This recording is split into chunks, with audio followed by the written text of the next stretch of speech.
Hi guys, it's a weird time of year for a self-employed bicycle mechanic. The weather's starting to change, people are reluctant to go out on the bikes. It's quite reflective time, and basically it's got me reflecting on the day that's coming up, which is World Mental Health Day. Now, I was brought up in a single parent family from the age of 18 months old, and my mother suffered from quite serious depression when we were quite younger kids, and it did affect us. You know, it wasn't the most pleasant environment sometimes, but she did try her best, and we are where we are now, which goes on to me coming up through my late teens, early 20s. I'm 42 now. I suffered quite heavily from depression, and I think the reason for that was basically I never knew what I wanted to do in life. Obviously I started going into the engineering side of things, and at first I enjoyed it, but then it became a monotony. It became the normal, it became a habit, and you get stuck in a rut. And so the majority of my adult life I've been in engineering. But through that time I've always really been into the bikes and repairing the bikes, riding the bikes first. It helped. You know, I was on all sorts of medication, from tranquilizers to antidepressants in my early 20s. I took exercise up and I took riding bikes up. It wasn't until I got into my 30s and even mid 30s that I realised something I wanted to do was become a bike mechanic. I wanted to work with bikes. I wanted a job that actually satisfied me. So here I am. I've got my own workshop, albeit a little bit quiet. It's not worrying, you know, it's the time of year. I haven't got a front-facing shop, so I don't get advertising that way. I have to market through social media and things like that. But I've never been happier. I'm on a fraction of the money I used to be on doing the engineering, and I've never been happier. It goes to show, when you change your life and do something that you really want to do, it's all good, you know. And when you get out there, especially as the point of a mountain biker, you get out there and you meet like-minded people from all different aspects of life and in all different situations. When you're out there and you're on the bike, everybody is happy. It takes your mind off things. So going down a downhill trail, you're not thinking about payments, you're not thinking about car payments, you're not thinking about what people are thinking of you. You're thinking about the trail. You're thinking about, I better hold on to this bike, otherwise I'm going to crash. It completely takes all that mental unwellness away from you. So this time of year, obviously, it gets you reflecting. And for me now, I'm in the happiest time of my life. I've got a beautiful wife, I've got 2 gorgeous children with her, and it's possibly, yeah, it's still hard. And anybody that says normal life isn't hard, they're probably lying. You know, you've got commitments to your family, you've got commitments to your business, you've got commitments to your friends. But I'm going to put a little bit of footage, a bit of fun, and hope you enjoy the footage.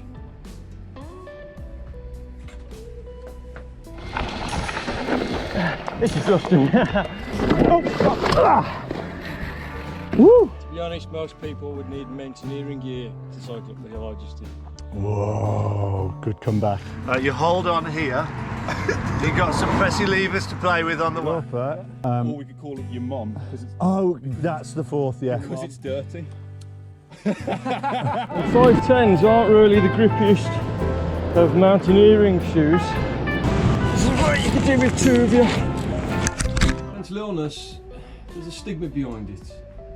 Almost like, oh, keep them away from me, they've got a mental illness. It's not like that at all. You'd be standing next to the most sophisticated, the most prim and proper person on the planet, and you wouldn't be aware that what they're suffering. Just an example, as a mountain biker, obviously I've gone over what I've suffered in the past. Let's see a few more examples. So we'll just, how's the biceps looking? Nice. My name's Mark.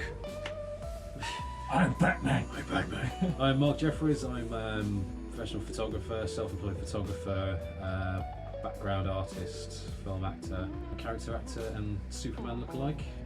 Self-employed. Obviously during COVID, mental health has been an issue for myself. It's been very hard to sort of stay positive, especially when I was set to have the best year of me being self-employed. I had a lot of work on, a lot of weddings, a lot of gigs.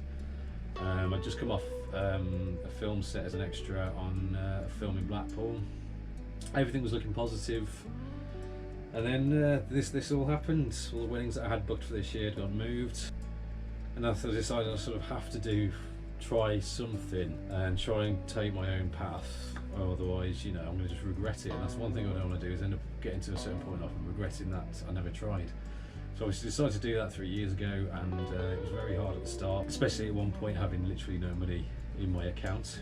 As soon as we started to see like a light at the end of the tunnel, when we started to have, you know, things starting to go back to normal, then we had another outbreak. So everything sort of, you know, weddings got slashed in guests, and the weddings that I had booked in, they got moved again. So what I was doing was working, and I've just got to keep telling myself that. So once this is over, hopefully things can be back up and running again. So anybody out there with mental illness, obviously you're not alone. There's a lot of us out there who are struggling with what's going on. A lot of us out there who've been doing our dream jobs our whole lives and had that sort of like instantly just taken away. It's just as I say, I suppose you just got to stay positive, keep going, and hopefully one day this will all be over and we can get back to normal life. So I think my anxiety really started back in 2014 after I had a miscarriage. You know, I took it quite badly. I think Gaz took it quite badly, but I kind of just tried to get on with it best I could, and I don't think I did, and I think this is where it all came down to. Obviously I managed to get pregnant again, so now I have my 2 boys, which is fab. Hard work, but good. Wouldn't change them for the world. Anxiety probably got worse after I had Charlie. There was a few things, you know, that I was worried about losing him, and unfortunately when he was 9 months old he was rushed into hospital because he was having febrile convulsions, and in the back of my mind I thought he was dying. Obviously he wasn't, but it's an image that I've never really got out of my head and really struggled to get over, I suppose. And it really hadn't helped all the years of Gaz working away, and I felt like I was a single mum sometimes, you know, looking after these 2 boys Monday to Friday. He'd come home Saturday, then I'd be working on Sundays, you know, and I felt like there was not really that quality family time together a lot of the time. It was quite battle. Obviously since, you know, he's set up his own business and he's doing amazing at it, and I'm very proud of him. And to be honest, the house has been so much happier. Yes, we've took a financial cut, you know, but money isn't everything, and that just goes to show that it isn't everything, because we seem a lot happier at home, and the boys get to see their dad a lot more. I get to see Gaz a lot more. We get to do things together if we need, you know, if we want to. Obviously COVID's took a lot of that away, but we're able to do what we want together as a family when we want, pretty much, you know. And I've got a really good friend network, family, you know. I've got a real good friend that I can speak to about anything, and she never judges me, or, you know, and she might not have the answers, but even just getting that off my chest sometimes, it's just a massive help. And I think it really helps having, you know, a friend network out there, or I don't know, family, someone that you can talk to that can relate to you and really not judge you. Gaz has asked me to do a little video just sharing my experience of mental health. Earlier this year, my wife and myself, we experienced a loss. My wife was pregnant, and something went wrong with the pregnancy quite late into her pregnancy. And in dealing with that, both of us have now become a lot more active.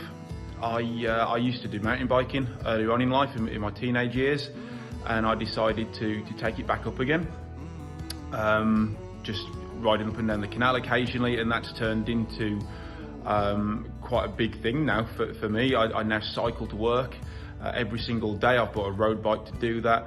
I've just bought a new mountain bike, go out on the trails as often as I can, hopefully every weekend while we've still got the weather.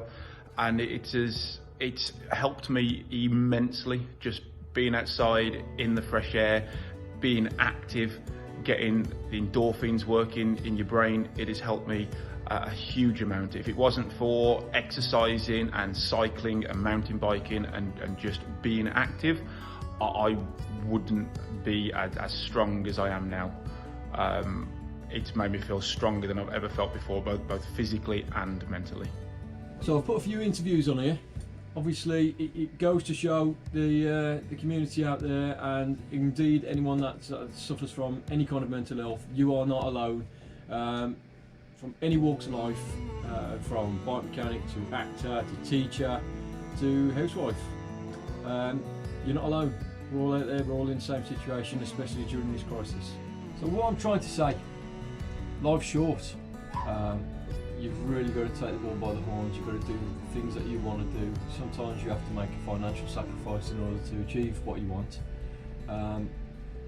And that is hard in itself, and that causes a different type of anxiety, if you like. But if you've got the people around you that support you, your family, your friends, it's achievable. But even if you don't have those people, it's still achievable. You can do it. It just takes a little bit of strength. Just do it. Thank you.